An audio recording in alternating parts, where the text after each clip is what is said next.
Cette semaine, j'ai eu l'occasion de mettre à l'essai le véhicule qui se trouve juste ici à côté de moi. Il s'agit du Land Rover Defender 110 2026. Et honnêtement, selon moi, c'est un véhicule qui est quand même assez unique sur le marché. D'ailleurs, je vous présente 3 éléments marquants sur celui-ci.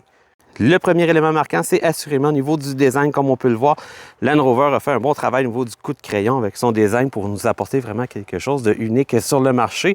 Comme on peut le voir ici, un exemple, c'est au niveau de l'intégration des feux à l'arrière, mais également, quand on se déplace à bord du VUS, on a la présence d'un puits de lumière de chaque côté ici au niveau du toit. Donc, c'est vraiment unique de ce côté. Et parlant de côté unique, on se déplace à l'avant. On peut le voir. Présentation luxueuse, présence de cuir à bord sur les sièges dans les portières, mais on voit vraiment, comme on peut le voir ici dans les portières, une finition également plus rudimentaire, donc ça distingue le véhicule. Présence de poignées de maintien ici et également d'un plancher en caoutchouc pour faciliter le nettoyage après nos expéditions. Le Land Rover Defender est également un VUS qui se distingue sur le marché par ses capacités hors-route très avancées. C'est d'ailleurs un des éléments qui fait la réputation du modèle.